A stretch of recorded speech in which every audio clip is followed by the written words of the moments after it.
It's the Elsa Show with Clay Novak. Serving up trending news and conservative views. Brought to you by the Elsa Collection and Refuge Medical. And now, it's time for the show.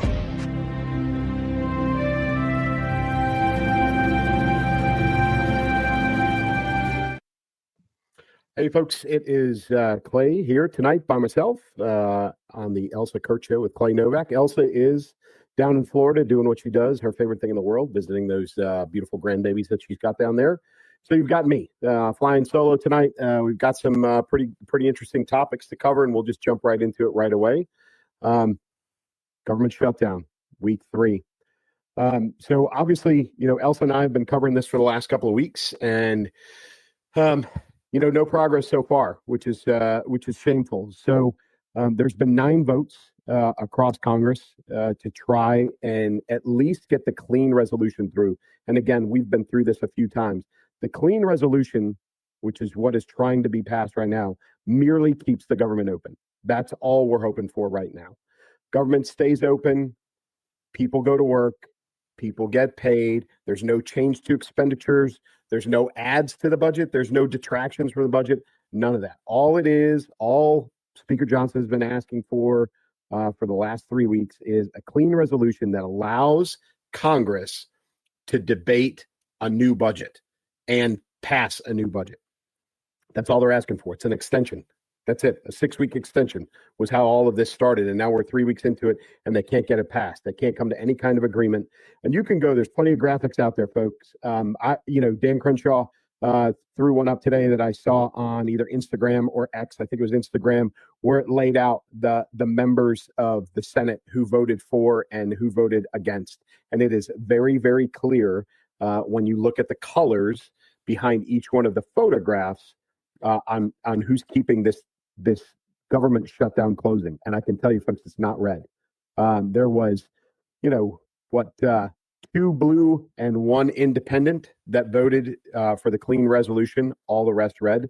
You voted against the clean resolution, all blue, 1 independent, 1 red. So it's very clear that all the red, the 2 blue, the 1 independent, they want a clean resolution, keep the government open, keep people paid. Let's talk about this. Let's get a better budget. It's very, very clear with the rest of them being blue, with the 1 red, who I'm pretty sure was Lindsey Graham, but I'm not positive. And 1 independent, which we know is Bernie, are all voting to keep the government closed. Essentially, that's what they're voting for, because they want, trillions of dollars of money for Obamacare for illegal aliens and a bunch of other programs. They want to add to, the existing budget before it's even passed, before the new budget's even passed. They want all of those things added. That's not what Speaker Johnson and the GOP are asking for. They're asking for a 6-week extension, and they can't get it done because why?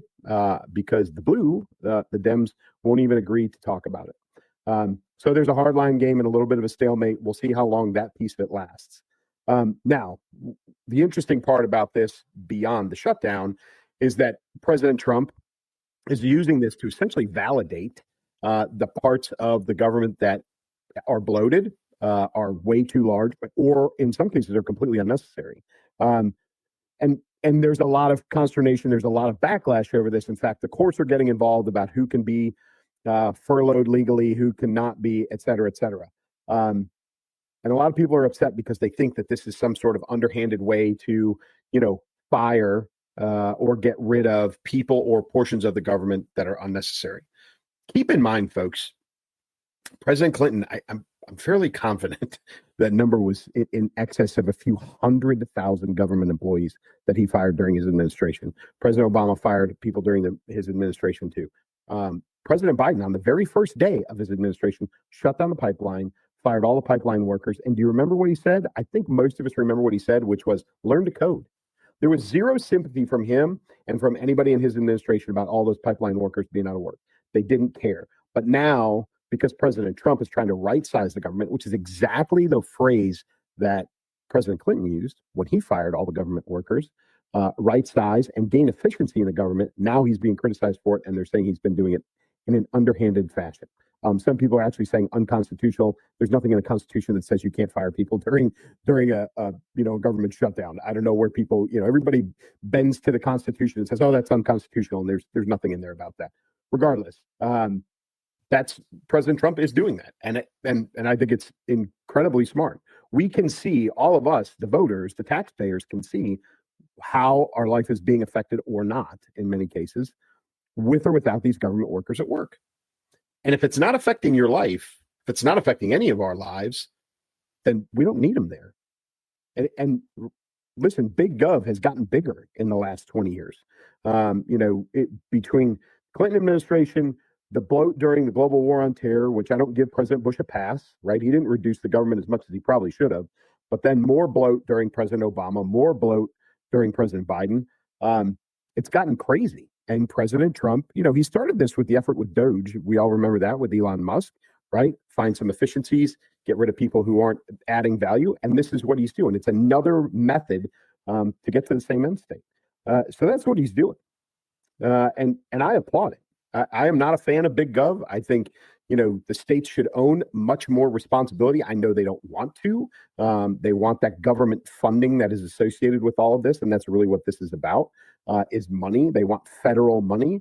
But the reality is that most of the things that the federal government is doing is not their responsibility. If you want to talk constitutional, which everybody loves to go back to the Constitution, like I said, there's a lot of federal level responsibilities that you could argue are, in fact, unconstitutional. States' rights. We collectively should be aiming for less federal government infringement and more state level government responsibility. And that way, you've got the ability, if you don't like the way the state that you live in is being run, you can move to another state. If you don't like the way the United States is being run, you got to vote your way out of that, or it's a much more significant decision to move to another country. But states' rights, states' authority, states' responsibility, that's something that this nation was built on. And I think President Trump trying to shrink FedGov is a good thing. And I think he's trying to get back to state level responsibility. Now, there are some folks involved in this, some casualties in this entire thing that we all need to consider. And I'm not necessarily a fan of. The air traffic controllers are taking a beating, folks. Listen, they are expected to show up to work every day. We talked about it last week. Oh, by the way, recording today, 15 October. It is about 5:30-ish on the East Coast. I'm about an hour behind today, rolling by myself. But yesterday was the first day, or today is the first day that air traffic controllers were going to get a partial paycheck. And they're expected to continue to work. And we've already seen impacts at some of the major airports. I think we're going to start seeing impacts at some of the smaller airports as these air traffic controllers, if you're not getting paid, it's really, really hard to get up and go to work every day. And so, the air traffic controllers are taking a beating. There's other folks within the federal government that are still working every day, and they're working with little or no paycheck. And I'm not necessarily a fan of that. I think, we came up with a solution in the Department of Defense to pay service members. I am sure that we can probably look through FedGov and find money to pay the key and essential personnel within our government that we're forcing to work during the shutdown, and air traffic controllers being pretty high on that list, my personal opinion. We did, interestingly enough, find some money within Department of Defense to pay our service members. I spent a long time in the military, as most of you know. I think this is a great effort by President Trump and SecWar Hexit to get our service members paid. Now, there is some controversy involved with this in the sense that for decades and decades and decades, and even I as an Army officer was told this, there are different pots of money and the way that money is allocated within the DoD budget. And in many, many cases, you can't move, or we were always told that you can't move money from one pot to another. Once allocated, once designated, it was given essentially a color coding, and you can't mix colors. And that's what they did to pay our service members. They found research and development money that was not being used, or projects that the money hadn't been spent, and they reallocated it. And they took it from one pot into another pot to pay our service members. I applaud them for doing this. It's to me, it's a smart solution to the problem. They the service members, especially lower enlisted service members, make a lot less than most people believe or understand in America. You should probably go. It's complete. It's out on the internet. You can find it. Do military pay scale. Google it and find out what a young soldier in E1 through E3 with less than 4 years in the Army makes, and you'll probably be shocked. And many of you will turn around and say, "Well, they get a lot of benefits." They do. They get a lot of benefits, especially if they're living in the barracks. But if they're married and they have kids, think about trying to live on the money that they're being paid and doing what they're asked to do. So I do applaud the administration and Secretary Hegseth for moving that money around. Now, the controversy associated with that is it legal or not? And again, people love to throw around the Constitution. This is not a constitutional matter, but there may be some U.S. code and there may be some legality to it on whether or not they can or can't do it. And, President Trump's not asking for permission and certainly is not asking for forgiveness. But Speaker Johnson said today that there was threats murmuring through Congress from the Democrats saying that they may sue the administration for paying service members with DOD money, but suing because it's not the right pot of money. It's not the right color money. And his response was, go ahead. Go ahead and sue us and try and explain why it's bad that we paid service members with DOD money. And I applaud him for that response as well, because the absurdity of that statement, the absurdity of a lawsuit when couched like that is exactly that. It's absurd. The fact that anybody at all would consider using DOD money to pay soldiers, sailors, airmen, Marines, etc., and taking it away from R&D as something illegal, immoral, or unethical is absurd. So I applaud them for doing that. Now, listen, folks, I take a lot of heat, and I've never been shy about this. I am not a Hegseth fan. I'm not a fan of Sec War. The new, as they're titling it now, Secretary of War Hegseth. I do have issues with some of the things that he is doing. I do applaud a lot of the things that he's doing. I do applaud his focus on the fitness of our force. I do applaud, his focus on war fighting at the warfighter level. I don't think he needs to be the guy doing it.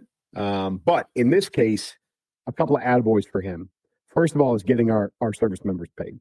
Good for him. Guidance from the president, followed up and executed by Sec War. Good on him. And that is the right focus, and that's where it should be. He's got a couple of other things that I think he's been doing really, really well. By the way, he had to do an emergency landing. He was out over the Atlantic today, returning from Europe, and his C-32, which is about, it's a small airliner that's allocated for the SecDef, but it's a C-32, evidently got a crack in the windshield, had to descend to 10,000 feet and then turn around and land in the UK. So hopefully everybody, it sounds like that was safety precaution and everybody's okay. But that did happen to Secretary Hegseth today, along with everybody that's traveling with him. And that is no small crew. I've hosted in theater in Afghanistan, former Secretary of Defense's a couple of times, Gates being three of those visits. And I know what kind of an entourage travels with the Secretary of Defense when they go places. So I'm glad everybody's safe. Regardless, Secretary Hegseth, they landed today, but he has done a couple of things lately, which I'm a big fan of. One, like I said, is getting our service members paid. Two is he is looking at technology and the acquisition process within the military. For those of you that don't know, acquisition being the development and purchase of military equipment, military systems, can be a very, very long process. It can be also a very, very expensive process that the Defense Department, War Department, bears the financial burden of most of the time. And during the wars in Iraq and Afghanistan, the global war on terror, we did some, we shortened some timelines on some things, mostly small systems, small things. We used to call it commercial off the shelf. We would find a good piece of kit that was good for our service members, and we would just buy it. We didn't care, who made it for the most part. If it was a good piece of gear, and we could buy it in bulk, we would do that. Things like Camelbacks were some of the earliest, commercial off the shelf, Gerber multi tools. There were some other bigger things, some parachute system, and some other things that came commercial off the shelf. Regardless, we were trying to field equipment, good equipment, very quickly.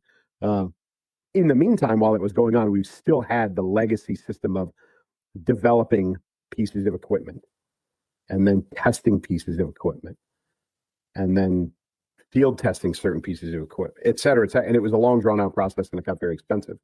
Secretary Hegseth has looked at this and said, we need to rethink this. We need to rebuild it. We need to think of it in a different way and come up with something else. And really what they're talking about is we have what you could refer to as a defense industrial base. In other words, the defense industry exists solely as the defense industry, many of those companies. They have no other purpose in life. They make no other pieces of equipment. They exist solely to serve the War Department, formerly Department of Defense, and that's all they're there for. And every time that the military needs or wants something new, we end up paying crazy prices for research and development, thus the money we had available to pay our service members. But he has looked at this and said, we need to go back to having an industrial base that can be modified to serve the defense of the nation when required. In other words, some of these companies, and I'm just going to name some defense companies. He didn't name these, but I'm going to use some examples. General Dynamics being one of them, Harris Communications being another one, right? There are companies like that exist predominantly, in the defense realm. He doesn't want them to exist solely for defense. Figure out something else to do, and when we need you, we'll come get you, which is what we did in World War II, especially. Now, that I like. And if you think back to the early days of COVID, when we mistakenly decided that we needed thousands and thousands and thousands of ventilators, before we realized that once you put a COVID patient on a vent, you pretty much killed them. We went to the auto industry, to Ford and Chevy, GM and all of them, and said, hey, we need you guys to make ventilators, and we need you to make them quickly. And they did. They responded very quickly, and they converted some of their manufacturing to support and supply ventilators. Again, a mistake in the treatment of COVID, but it was an example of us changing the industrial base to suit the needs of the nation, which is what Secretary Hegseth is talking about. So it will also essentially reduce costs. If you've got General Dynamics out there building things for, competitive capitalistic reasons, in other words, things that are more focused on commercial airliners, on, et cetera, they can turn around when the military has a need and develop something or use their existing technology. And the military is not paying for them to exist in the meantime. They are a functional capitalistic business. So that's what he's talking about. I would offer to him, and I would ask him to think about, when you do that, there's also training that has to happen. We've gone, warfare is highly technical now. He is talking about things like, the best drone makers in the world should be making drones for the Department of Defense, Department of War. But it's not us. It's not DOD or War Department paying them to exist to build drones. They're a business that builds drones, and the Department of Defense buys from them. That's the example, or one of the many examples that he's talking about. But there's training that has to go with this in terms of things like high-tech equipment, helicopters, airplanes, tanks. We've talked about, the industrial base. It takes longer to train people to use equipment than it takes to build the equipment, which is a crux that we're at right now. If we got into a big shooting war with China and we started losing F-22 and F-35 fifth-gen fighters, we can build them. They're expensive, but we can build them fairly quickly. What we can't do is train a pilot to fly them. And so that is something that I would ask Secretary Hegseth, as he's considering a relook of the industrial base and how we do acquisitions, is relook how we do the training associated with the equipment that we're buying, because it's going to matter. Timelines have to line up fairly quickly. So I would ask him to consider those two as they interlock. I would also ask him, he has put together a task force to look at soldiers living in the barracks. And for those of you that haven't looked around, there's plenty out there on social media, YouTube, and some other places. Barracks life is not glorious, and in a lot of cases, it's downright shameful, the conditions that our service members live under. And I would tell you that's because in many cases, and I know this will come as a shock to many older veterans, is that so many things have become privatized in the military as the military has shrunk, and we try and cut out as much overhead as we can so that the War Department or Department of Defense can just sign a check and hand responsibility off to somebody else. We've privatized enough things, and they have ultimately, in almost every case I can think of, been an absolute disaster. And I will go through a couple of those. One of them is the barracks or the billets, depending on which service you live in or are a part of. So those barracks are not owned by units anymore. They're owned by a company, a civilian company who maintains them, who fixes them, who does all the repair work for them, et cetera. We have plenty of cases of bad plumbing, black mold, bad electrical, freezing air conditioning in the wintertime, scorching, thermostats in the summertime. There's plenty of that out there that, generally if it was a problem, it didn't last very long when the military controlled those environments. Family housing is the same way. Again, privatized. I could give you 50 examples of on-post housing for families that is substandard. And when I say substandard, when something breaks in your house and you're not allowed to fix it, and you put in a request to have it fixed and it takes a month to have something fixed, that's a problem. When you don't have the ability to paint something in your house, or you're not allowed to, and it takes, and it hasn't been painted, the interior of your house hasn't been painted in 6, 7, 8 years, and there's been 3 other families that have lived there before you, that's a problem. There's lots of problems with that. Travel is another thing. U.S. Transcom, which is operated out of Scott Air Force Base, put together this entire thing. As everybody knows, you move when you're in the military every 3-ish to 5-ish years. You pick up yourself or you and your family, and you move to a different station. Sometimes it's only a year, sometimes it's every year, sometimes it's 5 years. Regardless, so the military has always had a system that the military governed, and the only thing we contracted out often enough was the actual packing and physical moving, loading it on a trailer, moving it, your personal items, your furniture and whatnot, to your new duty station. Everything else was handled by the military. That is no longer true. It was privatized, it was contracted out, and it's been a complete and utter failure. So the latest on the list for being considered to be privatized is the commissary. And the commissary, for those that don't know, is the grocery store on the base, on the installation.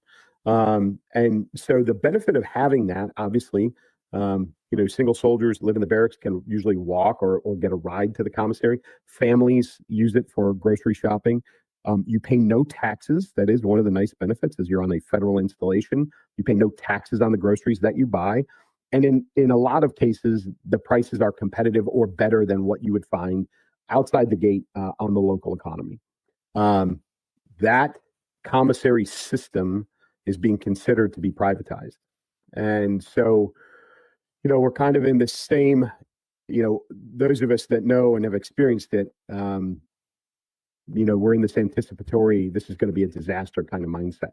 If they hand this off, if they privatize it and send it to, a large grocery corporation, as an example, Kroger, and I'm not saying Kroger would screw this up, but a company like that, the anticipation is that, like everything else that's been privatized, it'll be a mess. I would say the biggest difference in all of these things, and something for Sec War to consider, is when military takes care of military, things work better. When you've got a privatized business trying to take care of military, it doesn't work so well, because they're worried about a dollar. They're not worried about people. When military takes care of military, they worry about the people. They don't worry about the dollar. And again, with these folks, everybody who's in the service, what they're asked to sacrifice, I think that the best we can do for them is to give them the best support we can, which is the best housing possible, the best grocery store availability possible, to make their move to pick up their entire family and move them across the country or around the world as easy and seamless as possible. We owe them that. And I would ask Sekawar Hegzith that as he is gaining momentum and he is fixing things on the strategic level, which is where I would prefer that he keeps his focus, these are things that I think he needs to put some effort into and some focus on. And I think they are fixable. But please don't privatize the commissary. Please return. And I know that if we return some of these systems back to military control, that is going to cause more overhead in people, government employees, or uniformed service members. I'm okay with that. I don't like the idea of privatized anything that regards soldier life support within the military. So, Sekawar, a couple of attaboys for you. You're on the up. I appreciate what you're doing, but I would ask you to kind of take a look at those things and put something else into consideration. Okay. Now, hey, folks, this is the biggest news going. I probably should have led with this. We've done so much on the government shutdown over the last 3 weeks that I had to kind of open up with that. Peace in the Middle East, folks. We talked about this last week, and frankly, I was a little skeptical that Hamas was going to cooperate, and they did. The Middle East peace deal has been signed and in phase one right now. The prisoners, all living prisoners, have been returned to Israel. I don't know this for a fact. This has not been fact checked, but I've seen it in a couple of places that no female prisoners that were assumed to be held or still missing were returned alive. Every single prisoner that was returned earlier this week were all males.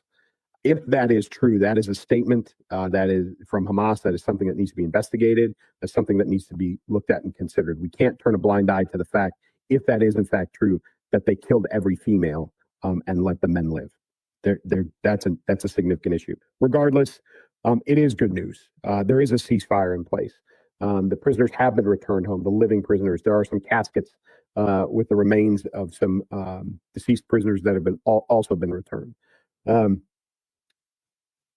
I was skeptical that Hamas was going to sign off on this. I'm still skeptical that they will abide by it. And for those of you that haven't seen or don't know, that in the hours immediately following the peace deal being signed, and even as the prisoner exchanges were going on, or the prisoner returns were going on, Hamas started equalizing things within Gaza and within their population. There is film footage out there of blatant daytime public executions happening at the hands of Hamas. There are reports of Hamas raiding and killing a number of members of a local militia, anti-Hamas militia. So for everybody who is a free Palestine, they were on that bandwagon. This is what you fought for. This is what you asked for. You asked to protect a heinous government that is assassinating people. Literal executions in the middle of the daytime. These are the people that you've been defending. These are the people that you think should be allowed to run their own country and be given no oversight. It's atrocious that anybody in their right mind would support these people, but that's what's going on, and we've all seen it. However, we are in phase one. U.S. service members have been dispatched to kind of assist with this, and the big boss. The big boss is not getting the praise that he deserves in very small numbers. There are some significant names who have given him some kudos. Hillary Clinton, Secretary Clinton, has said that she applauds what he did. There are others, former Democrat bigwigs. There are people within the current administration that have very quietly given President Trump some credit for this. But there are others who still refuse to acknowledge what he has done.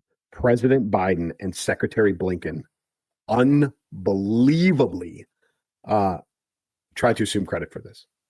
I'm sure some of you have seen it. If you haven't, check it out.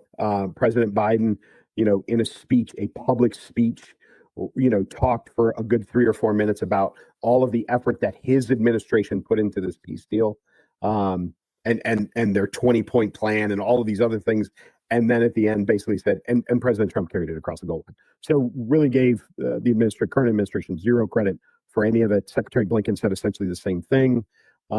You've got a number of folks who refuse to give this administration or this president any credit for this. As much as they've been begging and screaming and pleading for a peace deal for 2 years, zero credit for President Trump. And interestingly enough, the timing of it all right before the Nobel Peace Prize was given, which he did not get. But the Nobel Peace Prize winner, a young lady who won, and I don't have her name written down, but she, in gracious fashion, contacted President Trump and let him know that she was accepting the award on his behalf because he should have won it. And that tells you something right there. And so we've got a continued TDS problem, in this country. There have been a number of people who have gone completely silent in their zero criticism of Hamas. You've got them zero accolades for President Trump or the administration, nothing for Secretary Rubio, who I know had a hand in this, et cetera. President Trump is, he likes to throw his digs in there. He's not going to let it go unnoticed or unmentioned, but he is still focused on the task at hand. He has mandated a forced disarmament from Hamas because he knows that if they don't disarm, two things are going to happen. One, the things that happened in the hours following the ceasefire will continue to happen. The executions, the raids and killings of anti-Hamas, people within Gaza and some of the other territories, that will continue if they're not disarmed. But also he knows that they're just going to refit and rearm and rest and recruit and rebuild in preparation for another October 7th. They have to be disarmed.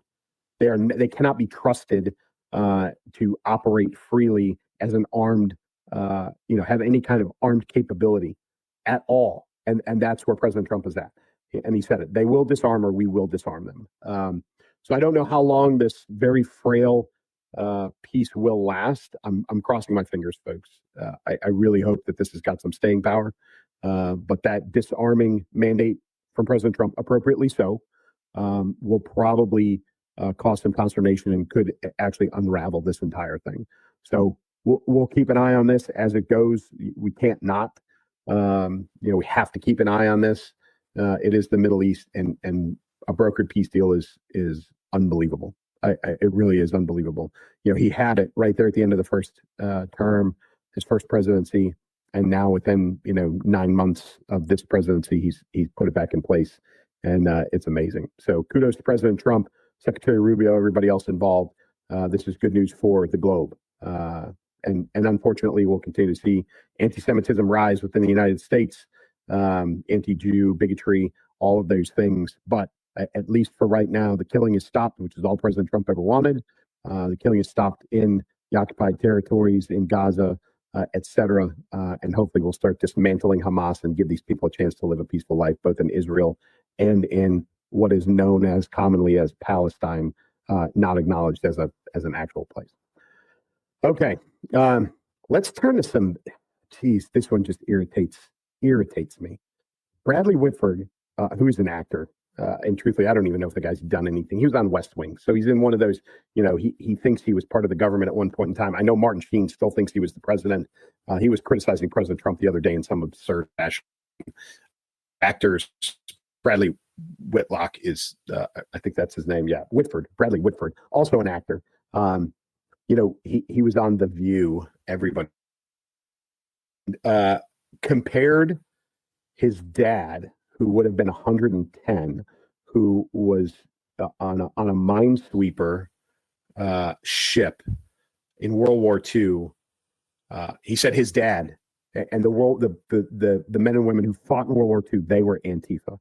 They were real anti-fascists. Antifa and the heroes of World War II essentially are the same. That's the new tactic, folks. It's the same type of tactic as calling George Floyd a hero. It's the same type of tactic as calling illegal aliens, asylum seekers. Because when you lessen it, when you soften the verbiage, or you compare them or put them in the same class with people who are actually of value, then it becomes more difficult. It's the first step in making it more difficult to criticize, right? If you put Antifa in the same class as those that fought World War II, then it's really, really hard to criticize Antifa, because then you are summarily, criticizing those that fought in World War II at the same time. So this is the new tactic. And we collectively have got to make sure that this gains zero traction. This is shameful. It's embarrassing. It's disgusting. Our soldiers, sailors, airmen, Marines that fought in World War II were there to defeat the Axis, right? Axis being Italy, Germany, Japan. Was there some fascism going? Sure, there was. Okay. You also had an emperor, in Japan. They were defending Europe, right? They were defeating Japan that attacked the United States and defending the United States. That's what they were doing. Okay. They were not dressed up in black with garbage can shields and face masks, afraid to show who they were, on the streets of Seattle, trying to beat up police officers. And failing miserably, because Antifa is the biggest bunch of wimps. I could use some other very colorful language, but putting them in the same, that's not, there's no equivalency, folks. Zero. There's no equivalency to my two grandfathers who fought in World War II. One, torpedo bombers in the Pacific off the USS Wasp. The other, B-17s over Europe. That's not Antifa. They were not Antifa. I had great uncles, Pat, who fought with Patton, Battle of the Bulge. I had it's crazy to put people like that in the same class with these skinny man bun, skinny jean, blue-haired Antifa SOBs that are running around right now. They're not the same people. It's shameful to put them in the same class. Really. It's embarrassing. It's disgusting. Bradley Whitford should be at the top of the cancellation list by everybody. I don't care who you are. I don't care if you wear blue or red. I don't care. That's gross. What a horrible thing to say about our veteran population, is to put them in the same class with these pieces of trash Antifa. If he wants to put his own dad in that, that's up to him. But don't lump the rest of our veterans in with that. Our World War II veterans. That's disgusting. It's a leap, but it's a tactic, and we can't allow that tactic to continue. So keep your eye out for that. Fight against it. Speak up when you hear it, because he won't be the last person. I can promise you that. In fact, there's probably others out there already saying it, and I just haven't seen it yet. So pay attention for that one. Another person that is fighting on behalf of some good American values, Barry Weiss. So she has taken over at CBS News, for those of you that haven't seen or heard. And her number one focus is equal scrutiny of both parties. We call that journalism. That's real journalism, right? Scrutinize both parties. I don't care. That's what she wants out of her team at CBS News. And good for her. Her starting block is, in a very Doge kind of move, she sent out an email and said, tell me what you do at work every day. I want to know. And then she said a couple of other things. Tell me what you are doing or have done that you are most proud of. And then tell me what is working or not working here at CBS News. Okay. Now, we have all been held accountable for, what do you do all day at work? And a good boss, good leadership team will always ask you what's not working. And they want to make the organization better, which is what she's doing. So, of course, in typical, very, very typical Hollywood fashion, a lot of the people who work at CBS News are part of the Writers Guild, which is a union. And the Writers Guild has already stepped in as a union and said, they sent a note to CBS News and to Barry Weiss and said, we want to know, we want answers. We want to know why she needs to know these things. We want to know if these are going to be held over people, if they're going to determine layoffs or discipline, who's going to have access to the answers. They want to know. And they have told their members, the members of the Writers Guild that work at CBS News, don't answer that email. They also want a list. They want a full list of who has sent the email. But they've told their members, don't answer that question until we get answers from CBS. So you've got a boss who is asking for accountability of her employees in not only what they're doing at work, but what kind of quality work they're doing and how to improve the organization. And she's already being derailed by a very liberal protectorate union who is deeply embedded in all of Hollywood. So I applaud her for her effort.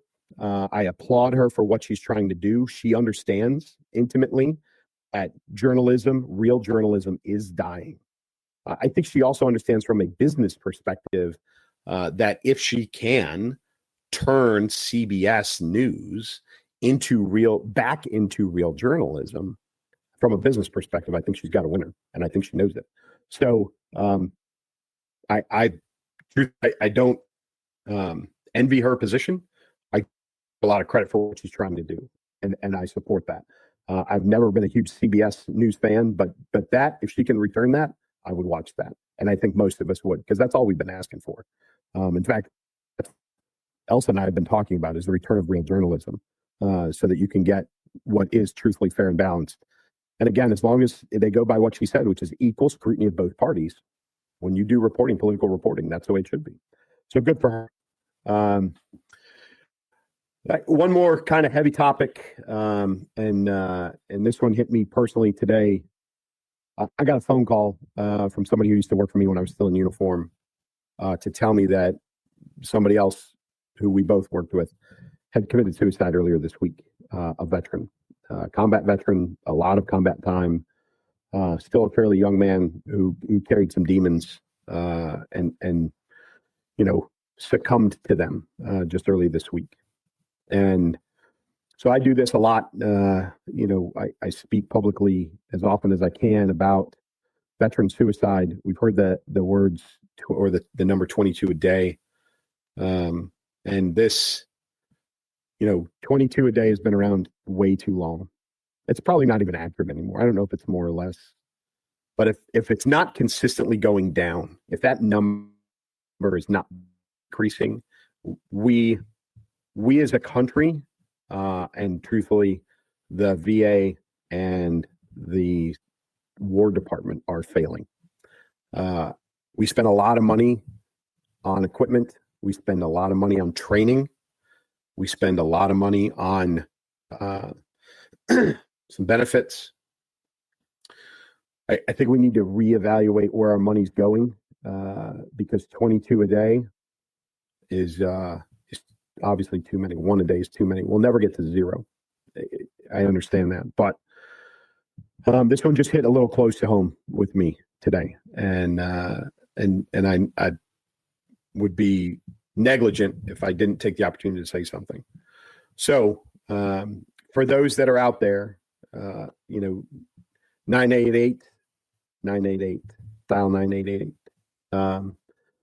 Call somebody. Call a friend. Call a relative. Call me. Call anybody. Call the hotlines. There's plenty of hotlines out there. 988. Please, before anything else, make a phone call. I talk often about getting left of the boom. In other words, addressing veteran suicide before it becomes a crisis event. And I think that's where we need to be. So for all of you veterans out there, find your thing. I encourage veterans to find your thing. I found a couple of organizations that I'm a part of, a couple of charity organizations, veteran-centric organizations that I'm a part of, but there's plenty of things out there. The VFW, the American Legion, there's unit, former unit reunion type organizations. I don't care if it's church. I don't care if it's a Sunday softball league. I don't care if it's Tuesday night bowling. It can be a book club. Find something to belong to. Veterans are genuinely social people. We live and operate in a social environment. We are surrounded by people all of the time. We are part of groups and organizations and teams in everything that we do. And a lot of veterans, when they leave the military, they lose that sense of belonging and they wander. And that's where I think we can make a huge dent in that 22 a day number, is if we can help our veterans find their thing, find their group, find your tribe, whoever that is. It doesn't even have to be military related. I don't care, but find something to belong to. And I think that more than anything else will help. And again, folks, I've gotten too many of these phone calls in my life, and I know that's probably not the last one. And I dread them when I get them. But we've got to do something different. We've got to do something better. If you have any touches in that world, if you have any large organizations, if you have connections with veterans, and this has touched you and you feel like you need to do something, please contact me through my website, claynovak.com. Send me an email. I'll be happy to come talk to you. I'll be happy to get on the phone with you, talk to you, and see if we can fix this, or at least fix part of this. We got to do something better, folks. And I just couldn't pass up the opportunity to say this. Now, Elsa and I have made a conscious effort to try and end the show with something a little lighter over the last few months, and I think we've done a pretty good job. So I got two for you tonight. One, if you're a Ted Lasso fan, and I'm a soccer guy, but I just watched all of Ted Lasso within the last few months. And then when it was over with, I was aching for something new. I have one for you. If you like good comedy, sports is the vehicle, but it's not really about sports. There's a great show out there called Chad Powers it's this first season's only going to be, I think, 6 episodes. There's been 4 episodes released. It's hilarious. It stars Glenn Powell, and it is based on the Manning. The Manning brothers are the producers, Eli and Peyton Manning. A few years ago, Eli Manning dressed up in some prosthetics and a wig, and he went to a walk-on tryout at Penn State as somebody named Chad Powers, and just had a great day. And people didn't, the head coach who just got fired from Penn State, but people didn't know that it was him. And it was a great little thing. Well, it's turned itself into a TV show, and it's great entertainment. So that, if you're looking for something, it's on Hulu. It's called Chad Powers. That's a good one. Take a look at that one. And then this one is just so absurd that I couldn't pass it. But Katy Perry, who I can't stand her music, whatever. She was married to Orlando Bloom, who most people know from the Pirates of the Caribbean movies. He was also in Black Hawk Down very briefly, among many, many other things. But she was married to Orlando Bloom. They have split up. And evidently, Katy Perry has left Orlando Bloom for a French-Canadian chick named Justin Trudeau. Yeah, you heard me right. As scary as that is, she left Orlando Bloom for Justin Trudeau. Katy Perry, ladies and gentlemen. If you didn't dislike her before, you probably dislike her now, or you dislike her more than you did. And I'm not here to bring hate on anybody, but oh my Lord. Really? Justin Trudeau? Come on, folks. Okay, folks, that's all I've got. I'm a little bit under an hour, but no banter with Elsa to keep the show going, so I'm not going to prolong it. But thanks for hanging in with me for the hour. You can find my books, the initial novel, Keep Moving, Keep Shooting, and the sequel, Cross the Bear, this one right here. Both available on Amazon. The third book, Rebellis, will be released on Veterans Day. So buy Keep Moving, Keep Shooting, buy Cross the Bear, get caught up before the third book comes out on Veterans Day. And that third book is Rebellis. You can find them on Amazon. You can order them through Barnes & Noble, ebook, hardcover, softcover. Yes, I'm working on an audiobook. It's not done yet for all 3 of those, but that's where I'm at. So, folks, again, thanks. We will have Elsa back next week. Thank the Lord. Doing this by myself is not a lot of fun, but I do appreciate you all hanging in. And as always from me, keep moving, keep shooting. Combat veteran Terry Davis thought he left the fight behind. In Tampa, he uncovered a deadly conspiracy. Now, he's back home in Chicago, and war has followed him to his doorstep. Gangs armed like soldiers, a shadowy enemy rising from the past, and one man who refuses to stand down. From the quiet suburbs to the shores of Lake Michigan, Terry Davis will risk everything to protect the people he loves, because that is his cross to bear. Play Novak's explosive new novel, Cross to Bear, Book 2 in the Terry Davis series. She's the voice behind the viral comedy, bold commentary, and truth-packed interviews that cut through the chaos. Author, brand creator, proud conservative Christian, this is Elsa. Welcome to the show that always brings bold faith, real truth, and no apologies.